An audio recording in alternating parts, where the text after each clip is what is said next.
ये मेरे हाथ में नहीं है इंस्पेक्टर, दाजू ने फिर कहा। मुझे ये क्रिया पूरी करनी ही होगी अन्यथा। उसने अपनी गोल आंखें उस सिकुड़ते हुए गड्ढे की ओर की। वो देख रहे हो, ये पल पल सिकुड़ता जा रहा है। इसके पूरी तरह बंद होने से पहले या तो माई को दूसरा वाहक चाहिए या फिर वो इसमें समा जाएगी, लेकिन उससे पहले हम सबका नाश हो जाएगा। अर्जुन को उसकी बकवास से कोई मतलब नहीं था।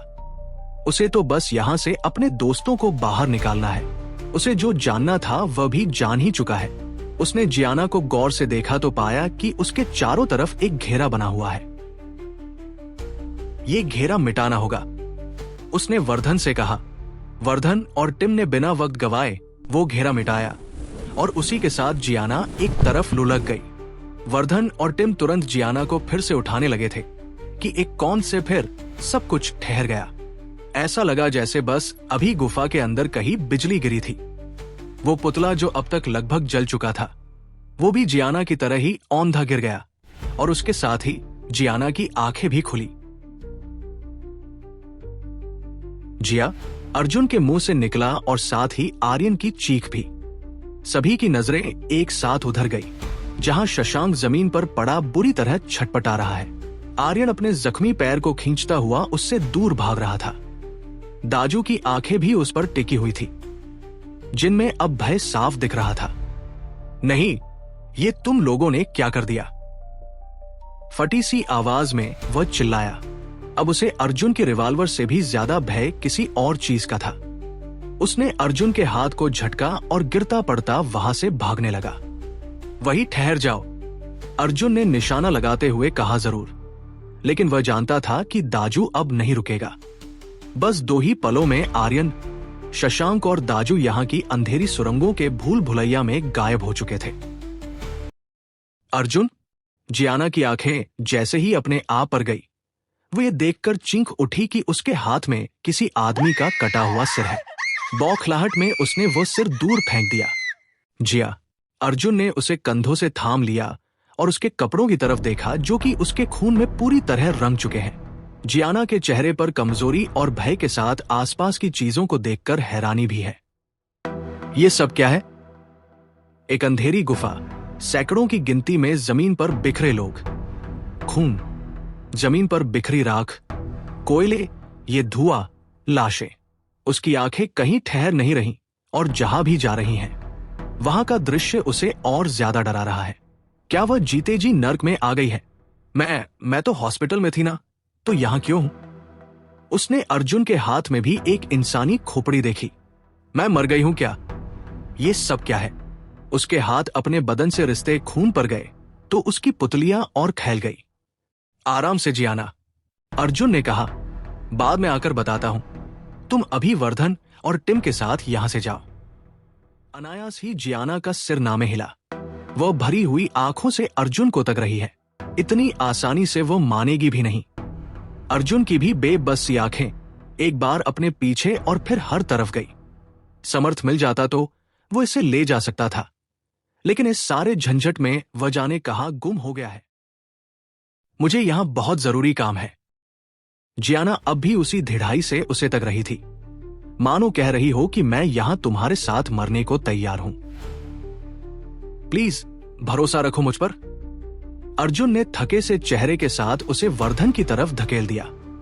ले जाओ इसे, उसने नजरें दूसरी तरफ करते हुए धीमे से कहा, और जितना जल्द हो सके इस अपार्टमेंट से दूर निकल जाओ। यहां ऑक्सीजन का लेवल भी गिर रहा है शायद। वर्धन और टिम जैसे तैसे जियाना को मनाकर यहां से बाहर ले आए। यूं भी अब उस पर फिर से बेहोशी हावी होने लगी थी। उसकी मर्जी अब मायने ही नहीं रखती थी। वर्धन और टिम उसे यहां से सीधे अस्पताल ही ले जाने वाले थे।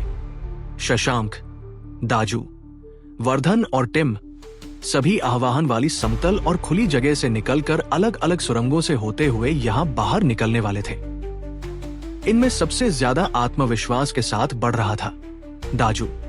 उसने तो इन सुरंगों के भ्रमजाल को जैसे अपने हाथों से ही बनाया था। वह यहां का चप्पा चप्पा जानता है।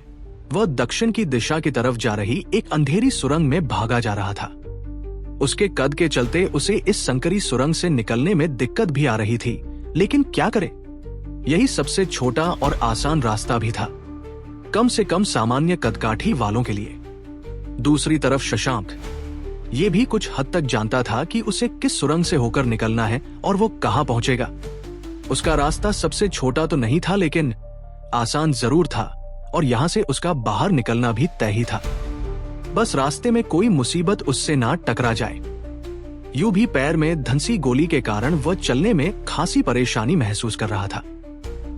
यार, मन हो रहा है कि ये पैर काटकर यही फेंक दूं, उसने झल्ला कर कहा। उसका जख्मी पैर जैसे बोझ बन गया था उस पर। तीसरी तरफ थे वर्धन और टिम, जो बस चलते जा रहे थे।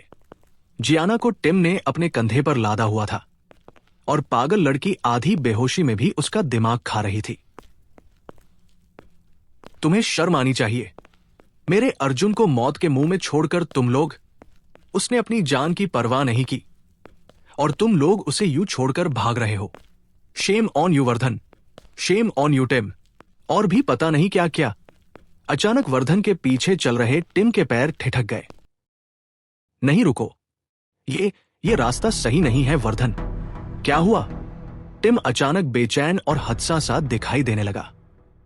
यहां से मुझे कुछ अजीब सी वाइब्स आ रही हैं। आगे कुछ सही नहीं है, मत बढ़ो। कहते हुए उसने 2 कदम पीछे ले भी लिए थे।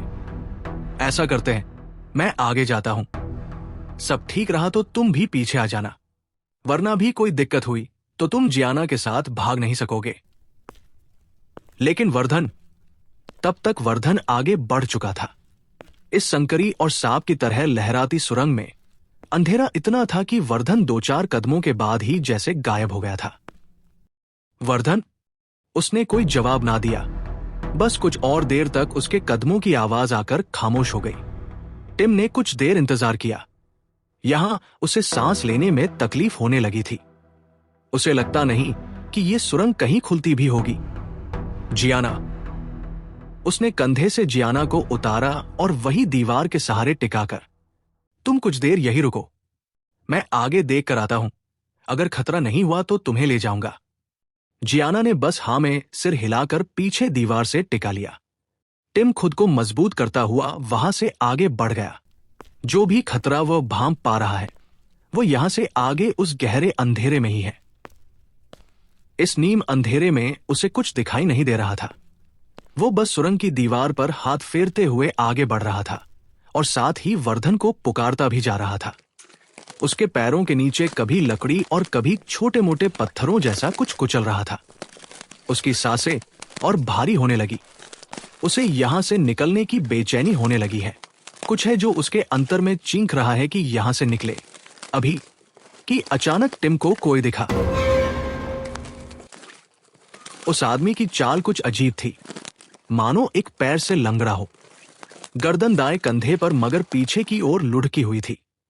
सिर से पैर तक गहरे नीले रंग की वर्दी में पता नहीं कब और कैसे वो अंधेरे में प्रकट हुआ। उसके पूरे बदन पर जहां तहां खून के निशान थे, लेकिन सूखे हुए। ये वर्धन तो नहीं था। जब तक टिम ये समझ पाता, देर हो चुकी थी। वो आदमी या जो कुछ भी था वो उसकी तरफ पलटा और पूरा मुंह खोले जो वह चीखा है। टिम ने कानों के साथ आंखों को भी भींच लिया। उसकी आवाज जैसे टिम से टकरा रही थी। उसे अपनी त्वचा पर हजारों चींटियों के काटने जैसा अनुभव इससे पहले कभी नहीं हुआ था। ये ठंडक जो उसकी रगों में तेजी से बहने लगी थी, ये भी पहले कभी नहीं हुआ था। और इस हालात में उसे ख्याल आया कि वर्धन, वह कहाँ है? वह चीख थमी और टिम ने धीरे से आंखें खोली।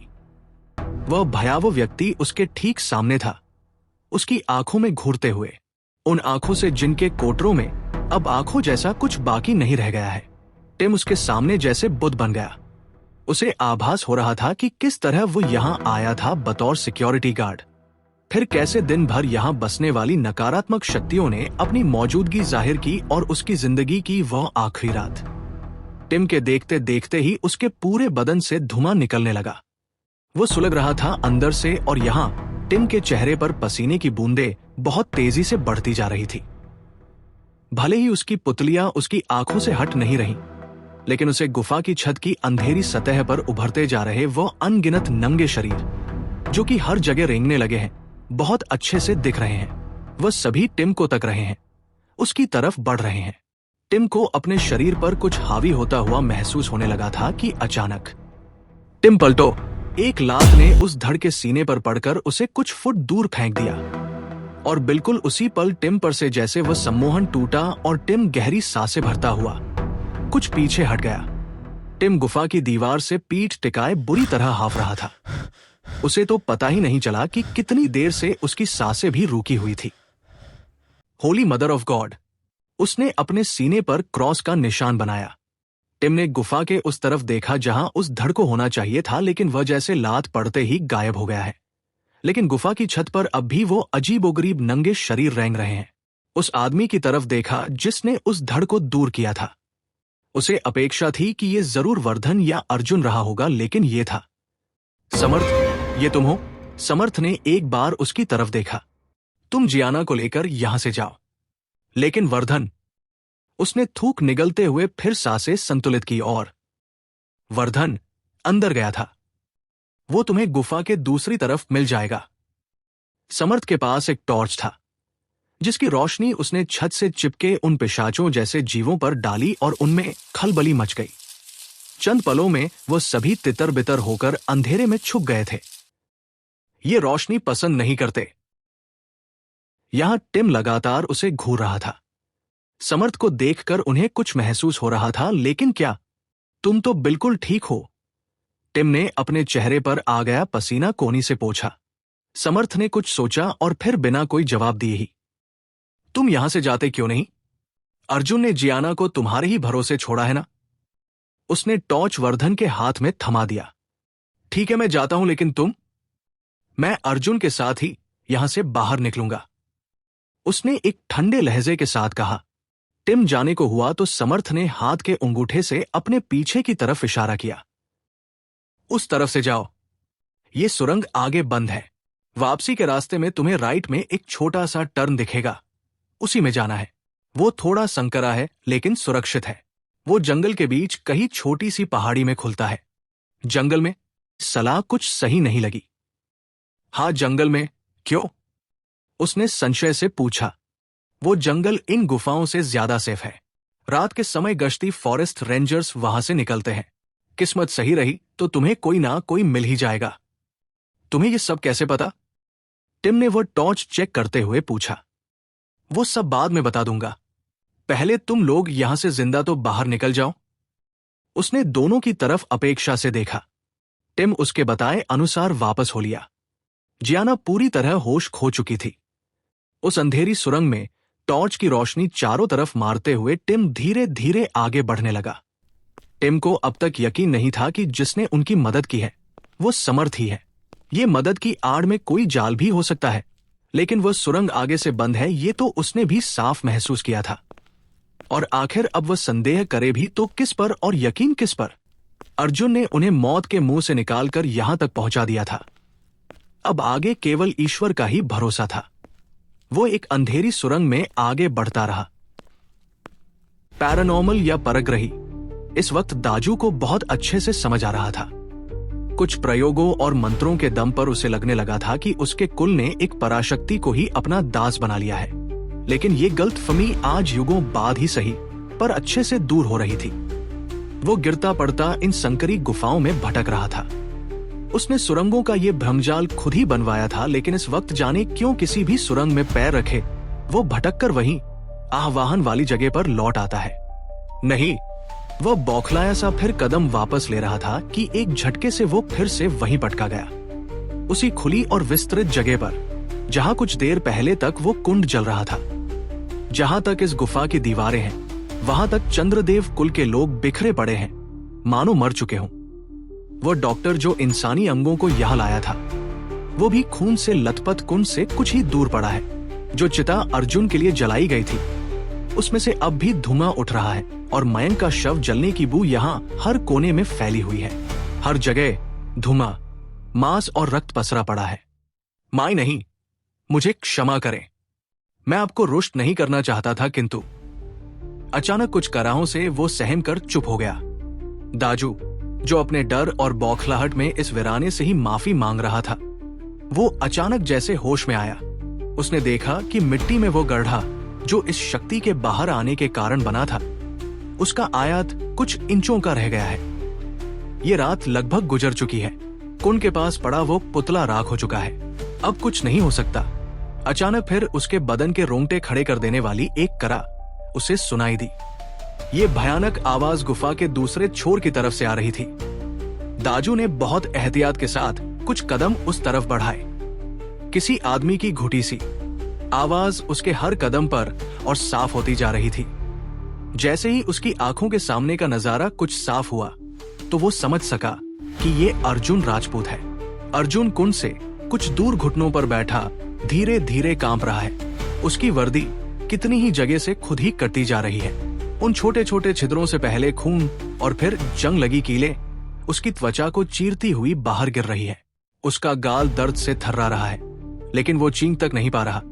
लेकिन कमाल ये है कि इस बुरे हाल में भी उसने चंद्रिका के सिर को छोड़ा नहीं है। दाजू ने आंखों पर जरा जोर दिया तो पाया कि अनगिनत सुलगती मानव आकृतियां अर्जुन को केंद्र बनाकर खड़ी हैं। उनके राख से बदन से जगह जगह धुआं छूट रहा है। और फिर दाजू की आंखें गई उस पर जिसे देखने की लालसा हर चंद्रदेव में होती थी।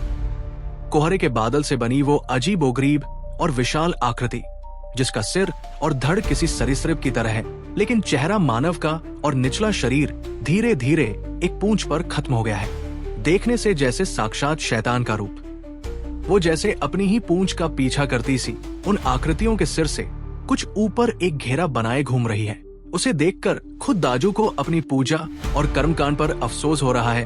क्या यही है माई? उसने तो इस नाम में हमेशा किसी देवी की कल्पना की थी, भले ही सादे कपड़ों में, भले ही जंगली फूलों से सजी, लेकिन कम से कम एक देवी। लेकिन अब जो भी हो गया था उसे बदला तो बिल्कुल नहीं जा सकता था। उसे इस शक्ति को माई का ही सम्मान देना होगा।